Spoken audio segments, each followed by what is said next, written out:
muraho neza mumeze mutese njye meze neza ndashima Imana nkuko mubibona bakunzi ba Ciel na Mary rero muri aka kanya amahoro y'Imana abane namwe turabakunda cyane kandi duhora tubifuriza imigisha y'iburyo n'iy'ibumoso kugira ngo Uwiteka ajye aba kumwe namwe ajye bahora bahezagira abaha imigisha ibyo mukozeho byose bijya bibabera iby'umumaro ndetse n'umugisha. Uyu ni wa mwanya mwiza wo kuza kuganira namwe nkabaganiriza ku bijyanye n'ubuhamya. Ikiganiro nyirizina kiravuga ngo gifite insanganyamatsiko ivuga ngo ni nayo mutwe w'ikiganiro ngo muhe indabyo ze cyangwa se indabo biterwa n'ikikorohera, muhe indabyo ze akiriho. Ahangaha nk'uko nabibabwiye nzajya mbahamo inkuru z'abantu bangiriye neza kugira ngo twige kugira neza, twige nyine kubera abandi ab'umumaro, twige kuba ab'umumaro birangoye ariko nizere ko muri kubyumva. Ahangaha rero nabasezeranyije ko nzajya mbahereza inkuru z'abantu bakiriho ariko n'iz'abatakiriho bangiriye neza nzazibabwira kugira ngo mujye mubasha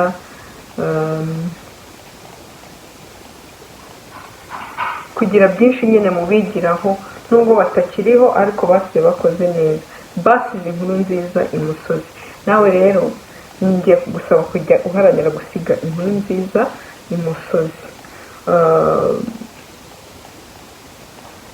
Dusenga Imana. Ndagushimiye Imana yacu, ngushimiye kuri Imana nziza, ngushimiye kutwitaho uko bukeye ndetse n'uko bwije, uhabwa icyubahiro. Umwanya nk'uyu nguyu nje kongera gutanga ubuhamya bwiza bw'ibyo wankoreye ubinyujije mu bantu, uhabwa icyubahiro. Uyu munsi ndakwinga mu buhamya ngiye gutanga ukore ku mitima ya benshi, udushishikarira ndetse twigisha kugira neza tukiriho kandi tukanashimira abatugiriye neza kugira ngo tubashe kubera abandi umubavu duhumurira neza. Sabiye umugisha umuntu uwo ari we wese ukurikiye kino kiganiro kugira ngo uduhane twese umugisha, tubisabye twizeye mu izina rya Yesu, amen. Murakoze cyane rero, ngiye gutangira ubuhamya ariko mbere yo kubutangira mbashimire ko muhora mudukurikirana, nanabasaba n'ubundi bya bindi nkunda kubasaba kudusharingira links zacu z'amavideo kugira ngo bibashe kugera kuri benshi. Abatarakora sub bayikore, mbese ubutumwa tubwamamaze ku isi yose aho bishoboka. Iyi rero inkuru tugiye kuvugaho ni episode ya 2 kuko iya mbere yamaze gusohoka, yari inkuru y'umukobwa mwiza cyane ubungubu wabaye umumama mwiza w'icyitegererezo witwa Aisha, wabashije kumfasha mu gihe nari ndi mu masomo. Uyu munsi ngiye kubaha ubuhamya bw'umuntu utakiriho ariko muraza kumva impamvu aribwo nzanye. Dusanzwe tuzi ko yenda abantu bagira excuses nyinshi iyo bagiye gufasha, bakavuga bati gufasha bisaba amafaranga, gufasha bisaba nta kintu na kimwe gufasha bisaba uretse kugira umutima wa kimuntu. Ibyo ndabivuga kubera iki? Kuko njyewe uyu mubona nafashijwe n'abitwa abarwayi bo mu mutwe kandi baramfasha, bankorera ibitangaza abantu byari kubasha no gukora abantu bazima bitwa ko ari bazima ariko batabashije kumfasha icyo gihe ngafashwa n'umurwayi wo mu mutwe, n'umuntu twita umurwayi wo mu mutwe. Byagenze gute? Hari hashize imyaka irenga 20 ubwo twe tumaze kubura umubyeyi wacu, ndavuga papa. Bwari ubuzima bugoye cyane, nyine ntabwo byari bitworoheye. Nari muto icyo gihe, ndabyibuka ko nari nkiri muri primaire. Noneho muti byagenze bite? Urabona ikiriyo iyo kiriho abantu baba babafitiye impuhwe, babasura cyane,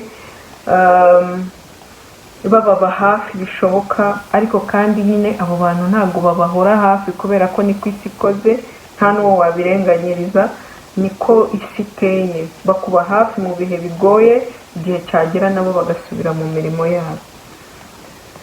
Hari igihe rero cyageze ubuzima busa n'ubugoranye cyane, kubona icyo kurya ari ikibazo. Mama hasoninga mu buryo bwose bushoboka, ejo yacuruje ibi ntibikunda, agatahana icyo kurya gusa, ejo akosubirayo, gutyo gutyo. Sometimes tukajya kumufasha bitanga, rimwe agahaguruka akajya mu isoko agiye gushaka ibyo acuruza, nta n'igiceri cy'atanu afite, akaba yasaba abantu akabacururiza, then ku mugoroba bagashyira icyo kurya. Mbese ubuzima nk'ubwo ngubwo abantu benshi bagiye babucamo barabyumva. Hari umuntu icyo gihe yitwaga umusazi, ariko iyo mvugo ntekereza ko itagikunze gukoreshwa. Yari afite ibibazo byo mu mutwe, ariko akaba atari ko yari yaravutse mu by'ukuri, yarabitewe n'impanuka. Icyo gihe impanuka nayo naje kubimenya nyuma, mbibwiwe n'uwo murwayi nyine. Ntago ndi butinye kumuvuga, abamuzi bamumenya, ariko nta n'icyo bintwaye. Uwo murwayi wo mu mutwe yitwaga Munyandinda. Abantu bo mu nce z'iyo Rusizi za Simerwa na hehe, yari atuye kuri Simerwa, bari bamuzi. Yari azwi cyane Munyandinda. Yari umurwayi wo mu mutwe ariko utagize icyo atwaye, ntiyarwanaga. Yarazaga mu isoko akahoza, agasaba ibintu byose, agasabiriza, yarangiza akitahira. Imodoka yakundaga gutwara abakozi ba Simerwa, yarayuriraga, yari ameze nyine nk'umukozi wa Simerwa. Yinjiragamo, yayizagamo agiye nko gusaba mu isoko runaka aho ryaremye, ku mugoroba bakamucyura agataha. Yamenyaga igihe cyo gutahira, kandi icyanyabyo ntabwo iyo modoka yigeze imusiga. Muti Munyandinda yagufashije gute? Byagenze gute? Nagiye kubona mbona byatuyobeye, wari umunsi w'isoko.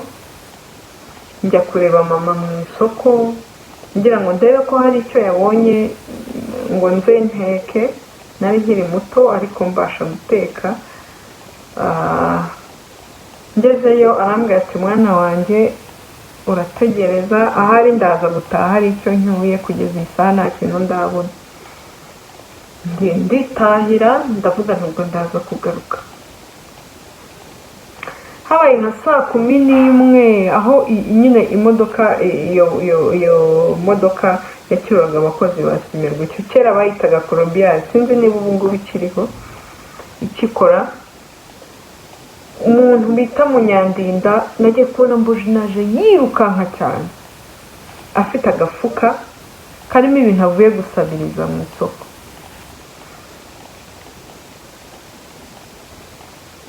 Murabizi nyine abasaba mu isoko nta hantu hose baca, mu munyu, mu sukari, mu makara, mu mateke, ibintu byose by'ibiribwa bacayo, mu mavuta, utuntu twose tubasha kuribwa. Baragenda bagatega umufuka batereramo, babavangavangiramo nyine. Munyandinda yaraje, isoko icyo gihe hari ku wa mbere wa leta, ariyo mande cyangwa se lundi. Munyandinda yaraje aza yirukanka afite imifuka 2 yari avuye guhorezamo gusaba mu isoko, arangije araza bijugunya mu rugo mu mbuga. Yakundaga kuza kudusuhuza ariko ntabwo nari nzi impamvu mu by'ukuri. Nta soko yatambukaga atanyuze mu rugo kudusuhuza, kenshi yanyahanyuraga ataha. Icyo gihe abaga afite ibintu bye akabigendana, ariko uwo munsi yaraje abijugunya mu mbuga arirukanka. arambwira ngo Corobiare ngo iransize. Hari ukuntu hari nyine amajeste yakoreshaga ari gusetsa abantu, arirukanka mbonye ararenze, yari azi kwiruka kubi. Ngiye kumva koko mwumva Corobiare yahatwe dutuye hafi y'umuhanda iramutwara. Ibintu byiwe ndabifata mbijyana mu nzu, mbitereka ahantu muri salo nyuma y'urugi. Ndavuga nti Munyandinda naza azatwara, nzamubwira ko ibintu byiwe biri hano bitwaye. Ndangije mama aje ndamubwira, nakongera mu isoko kureba ko mama yarangije, mutwaza ibyo nagombaga kumutwaza, turagaruka mu rugo nyine. Tugeze mu rugo mubwira ukuntu byagenze. Munyandinda arambwira ati ibintu by'abarwayi bo mu mutwe biritonderwa, buriya nyirabyo azi ko Munyandinda azi ubwenge, nubwo abantu bajya bafata nk'aho batagira ubwenge ariko arabuzi. Azi aho yabisize, ubibike neza. Ni nako yambwiye ati ubike neza nagaruka uzabimuhe. Nk'umuntu yabisize ari njyewe uhari, na makinze sure ko nagaruka azasanga mpari n'ubundi. Ikintu yankoreye ntigisanzwe. Oriye yo kuza gutwara ibintu bye, ahubwo yaje azanye ibindi. Ibyo avuye gusaba namwe murabyumva.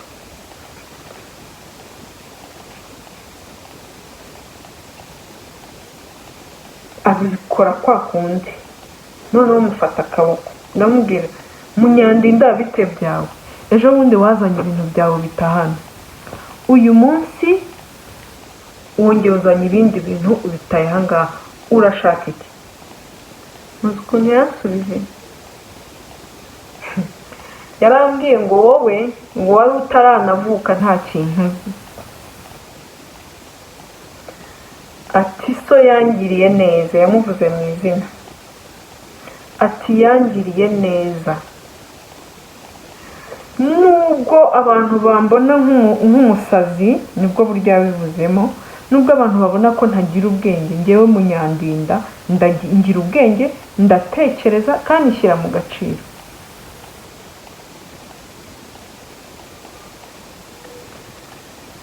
Ati ariko Corobiare yansiga. Ndamubwira nti ntabwo igusiga.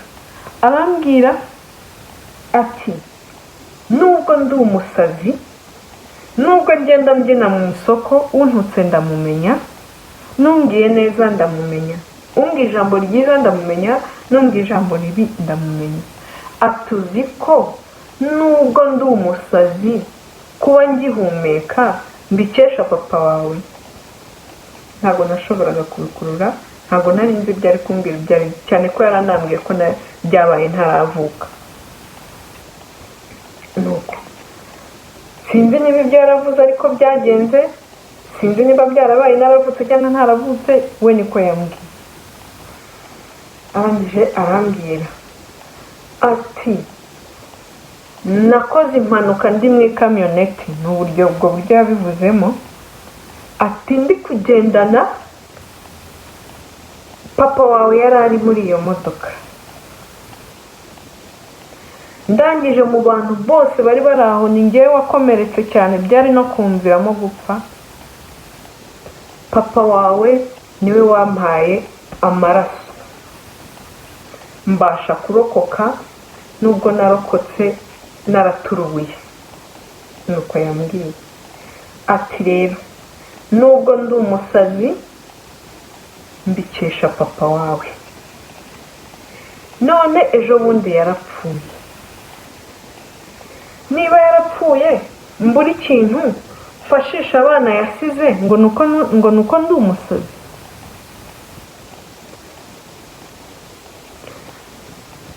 Nta kindi kintu nakoze amarira nashidutse ashotse ahita ariruka, agenda avuga ngo Colbert aramusize asimbuka. Nasigaye nibaza ku bintu bimbayeho,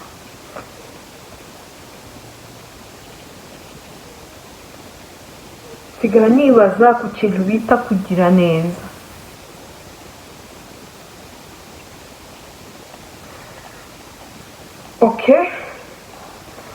Ibyo nk'uko nabibabwiye yabaga yasabirije ibintu byose,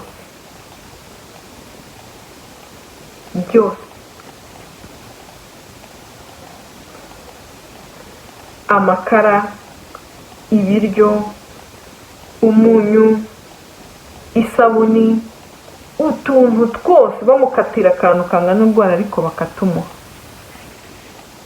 Munyandinda yarabisigiye, ndagenda mbishyiraho ibindi biri. Ndangije noneho nsubira mu isoko kureba mama, ndamubwira mama noneho ntabwo uzi ibintu amagambo Munyandinda ambwiye. Mubwiye ko hari ibintu yataye, arambwira ngo ariho kubera ko papa yamuhaye amaraso, ngo ibyo ni ibiryo. Nari nibagiye kubabwira, arambwiye ngo ibi ni ibiryo nzanye kugira ngo mubiteke, ati no kuwa mbere nzazana ibindi, no kuwa kane nzongera nzana ibindi, nzakomeza mbizane. Mushobora kwemera ko twamaze amezi ntabasha kubara dutunzwe n'ibiryo Munyandinda yasabirije mu isoko? Ntabwo mwabasha kubyemera. Nicyo mbabwira ngo kugira neza. Yataye umutwe ariko ntabwo yigeze yibagirwa ko yagiriwe neza, yituye neza uwayimugiriye. Mama twarahageze arareba biramucanga, arambwira ati mwana wawe uzi n'ibindi, iri ni ifunguro Uwiteka duhaye biciye muri Munyandinda.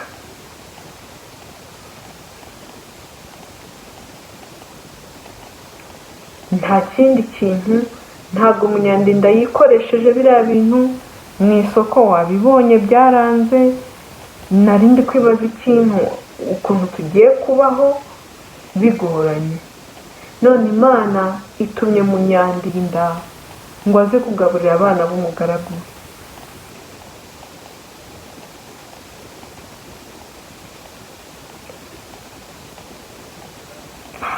Ntabwo biba byoroshye, ariko nzajya nshoborwa na Mwuka ndetse n'Imana kugira ngo nsangire namwe ubu buhamya, kugira ngo abatajya bagira neza, abatajya bita ku neza bagiriwe, bajye bareka inzitwazo. Kuko na Munyandinda wari umurwayi wo mu mutwe yatekereje kugira neza, kandi pe simbabeshya yaradutunze. Ntitwabuze igikoma, ntitwabuze isukari tunywa, ntitwabuze ibiryo. Urumva niba isoko ryararemaga kabiri mu cyumweru, ibindi byabaga bigihari akazana ibindi, niyo stock yari yacu.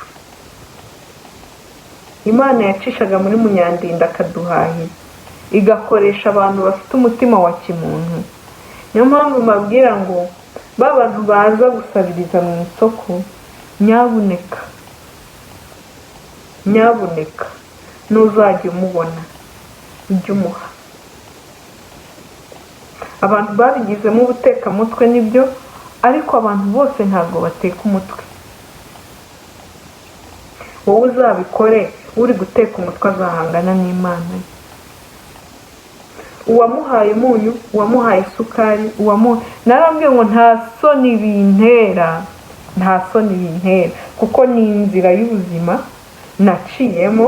Ubu ngubu ubuzima ndimo,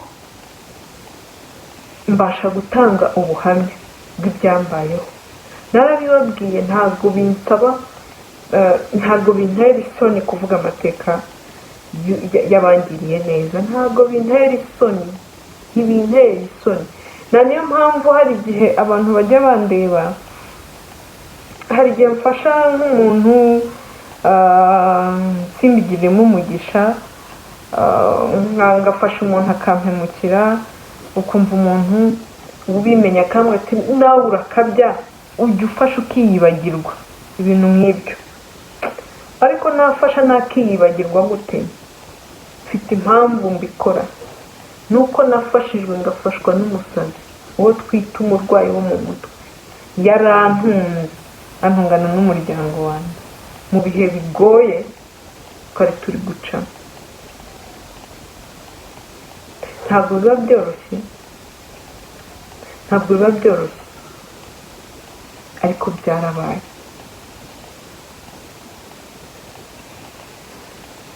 nshuti mukunzi unkurikiye muri aka kanya, ubasha kuba uri guca muri byinshi byinshi bishoboka, ariko ndagira ngo nkubwire ko hejuru hari Imana. hejuru hari Imana yumva, hejuru hari Imana isubiza, hejuru hari Imana yita ku mfubyi, hejuru hari Imana ifasha abapfakazi, abantu bose Imana ibafasha bitewe n'ibihe bari gucamo. iyo wizeye Imana, Imana iragufasha. byabayeho gutyo, Munyandinda aza akadusuza, twari yaranjaga akahasanga umuntu.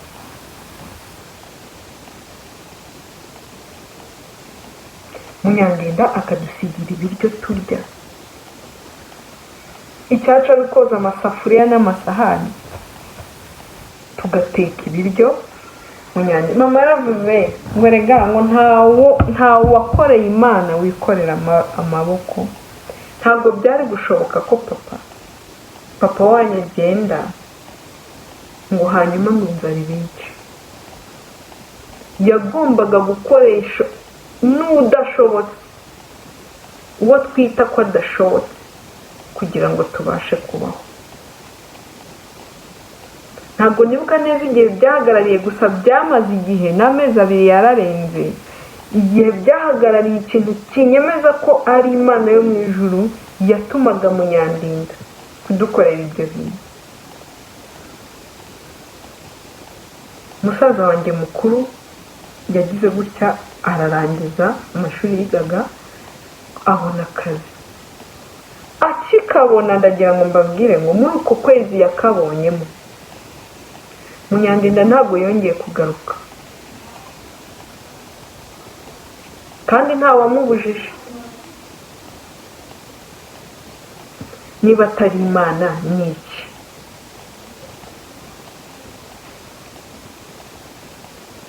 ndashimira Imana yo mu ijuru yampuje na Munyandinda, yaremye Munyandinda.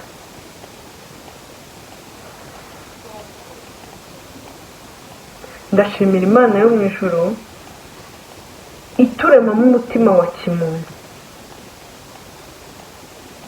Imana yakoresheje Munyandinda iturinda inzara. yagombaga gukoresha umuntu w'umukire ufite amafaranga akabikora, akitwa ko yagize neza, ariko ntabwo yabikoze. yakoresheje Munyandinda.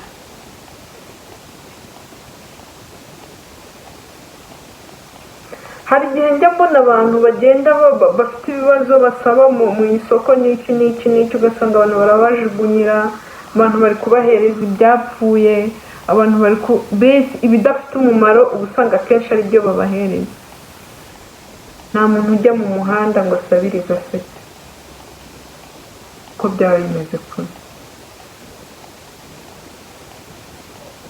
Munyandinda yarangaburiye, Munyandinda aratugaburira. nkunda kuvuga cyane kuri mama ndamushimira cyane, kubera ko ntago yigeze asuzugura ibya Munyandinda. mama yagiraga kwizera gukomeye, ubushize narabivuze n'ubu ndacyabivuga.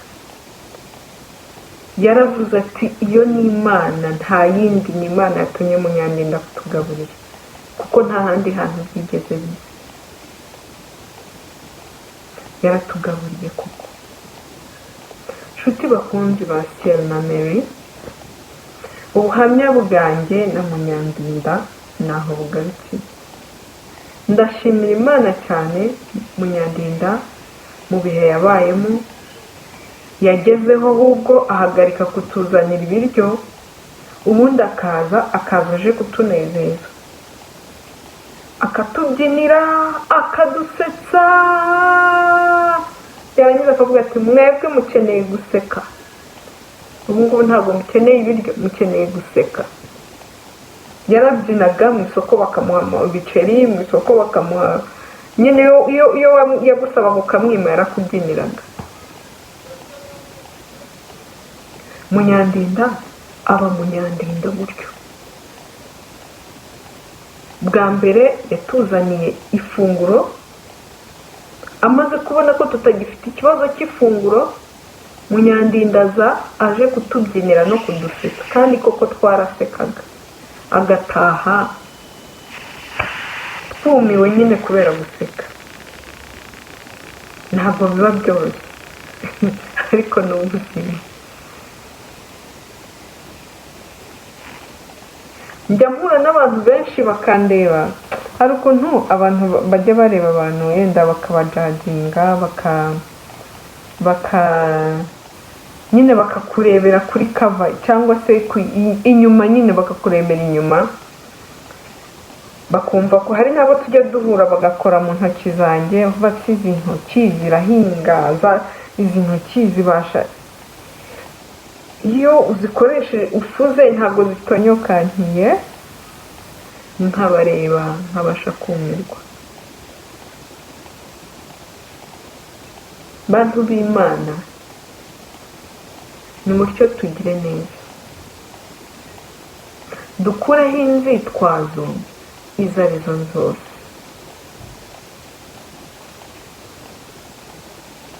Ikintu kimbabaza mu buzima, ntabwo nagize amahirwe yo gushyingura Munyandinda. Yasinziriye vuba cyane muri 2020,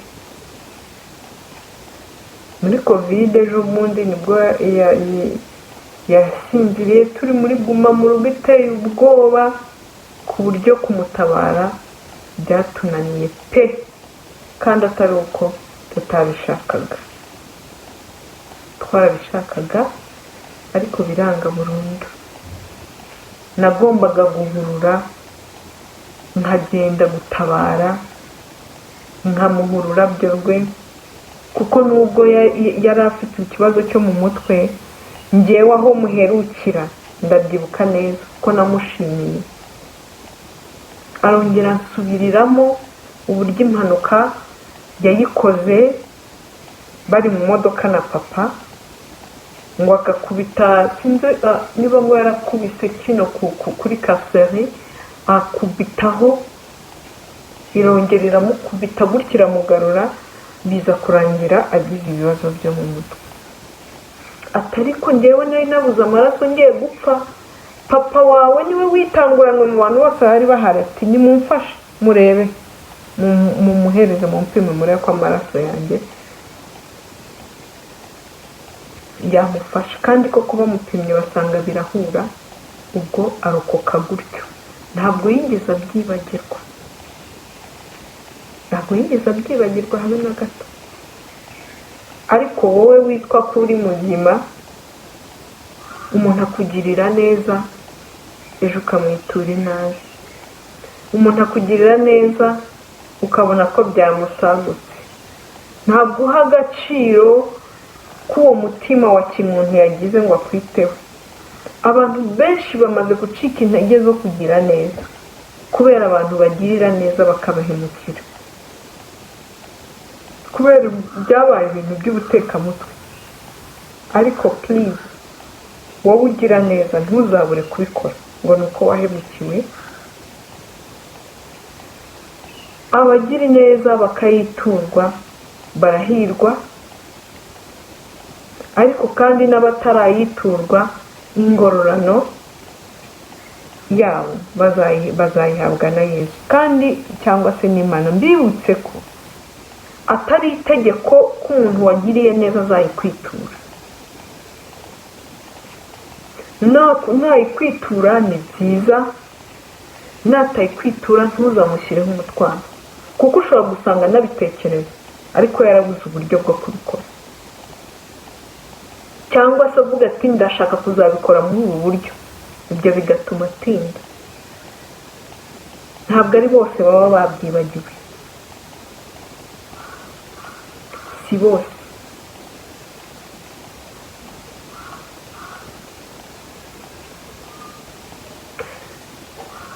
Ntabwo rero kugira neza bisaba ubwenge bwinshi, ntibisaba ubutunzi bwinshi. Kugira neza bisaba ubumuntu. Njye ubibabwira murumva ko namaze igihe kirekire ntunzwe n'uwo twita umusazi utagira ubwenge, nyamara yari ufite bwinshi cyane.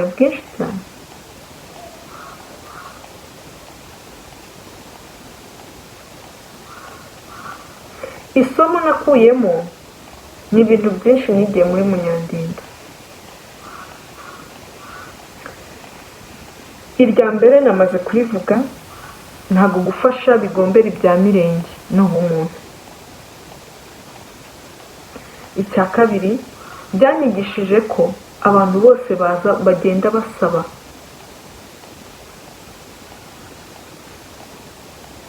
Tuba tugomba kubahana umutima ukunze, utinangira, kuko ntabwo tuba tuzi impamvu baje gusaba.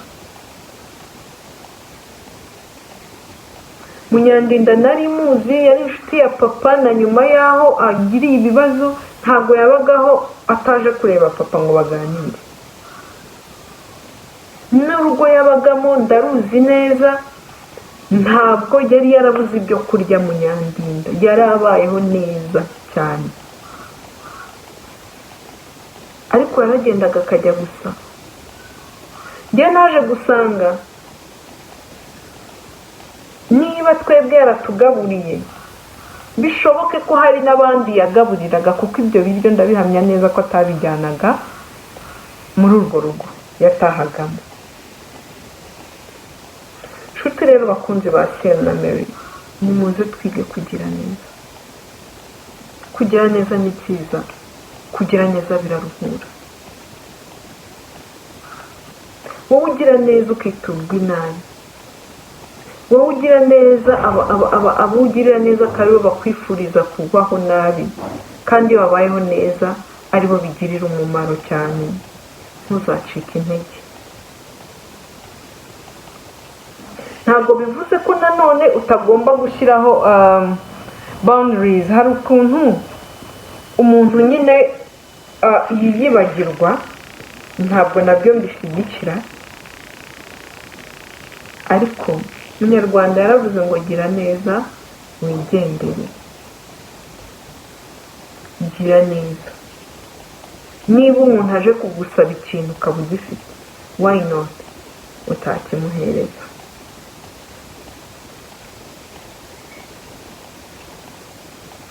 Rero ndabasaba kwigira kuri Munyandinda. Ubu ngubu ndicara nkavuga ubuhamya bwa Munyandinda, nemye, meze neza, nshima Imana, sabira umugisha umuryango wabanaga na Munyandinda, wamwitayeho mu burwayi bwe kuva yabaho, kandi byamaze igihe kirekire. Ndabasabira umugisha. Munyandinda rero aha aruhukiye, nemera yuko njyewe umuntu wavuye mu mwuka biba birangiye, tuzahura Yesu nagaruka. Ndifuza kuzongera kuzahura na Munyandinda, tukazabana mu bwami bwo mu ijuru. Ndasabira umuntu uwo ari we wese udukurikiye muri aka kanya kwita ku iherezo ryiwe ryiza, kuharanira kuzasiga inkuru nziza imusozi. Niyo contribution yonyine wabasha gutanga hano ku isi.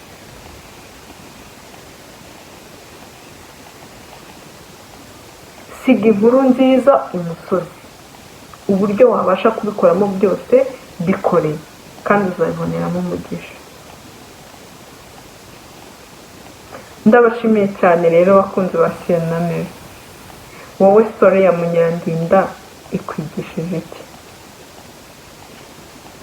Story ya Munyandinda ni iki igusigiye? Mbibutsa ko iyi ari inkuru zanjye kandi z'ukuri, z'ubuhamya bw'ubuzima bwanjye, bw'abantu bagiye bangirira neza mu buzima. Muhe indabyo ze akiriho, zimuhe akiriho, uzaba ukoze neza. Nawe niba ufite ubuhamya bw'umuntu wakugiriye neza, ukaba wifuza kubusangiza abandi kugira ngo bibe icyigisho ku bandi, kugira ngo twibutse ko ba bantu bacitse intege mu kugira neza, ko kugira neza bikiriho kandi bikorwa na benshi, wadusangiza ubuhamya bwawe kuri 07 830 38 033. Kanyisubiremo, wadusangiza ubuhamya bwawe kuri 07 830 38 033. Ubwo ukoresha WhatsApp, ukoresha Instagram yabikora, ukoresha WhatsApp na Telegram yakoresha iyo telefone mbahaye, iyo nimero mbahaye. Ukoresha Instagram yaduha ubuhamya bwe kuri Instagram yacu ya Ciel na Mary muri DM. Ukoresha TikTok yaduhereza ubuhamya bwe muri DM ya TikTok ya Ciel na Mary, zose ziba zitwa Ciel na Mary. Ariko ushaka gukoresha telefone yakoresha 07 830 38 033. Reka mfate uyu mwanya nshimire cyane we wadukurikiye.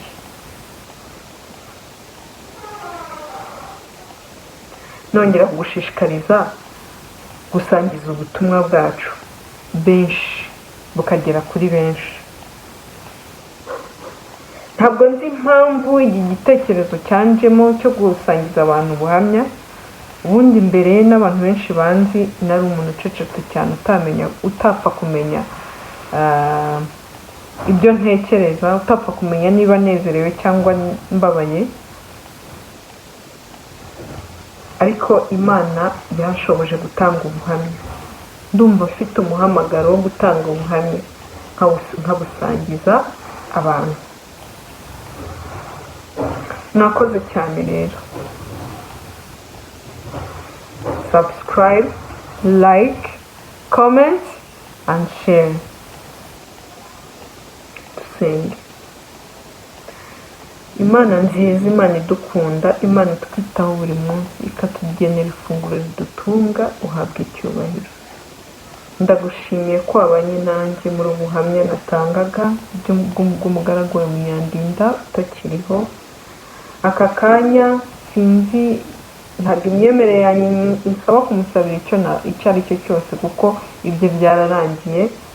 Ahubwo ndifuza ngewe ko wampa kweza inzira zanjye, ukampa gusiga inkuru nziza imusozi, kugira ngo ubwo uzaza njye n'abandi bose bifuza kubonana n'ababo babuze, uzampe kongera kubonana n'abacu twabuze barimo na Munyandinda. Nongere muhobere, nongere mushimire. Saba uyu muntu uwo ari we wese uri aha ngaha umugisha, musabiye kugira umutima wa kimuntu no kugira neza. Warakoze kuturema, warakoze kuturemera abantu b'ingenzi mu buzima. Mu izina rya Yesu, amen. Bye.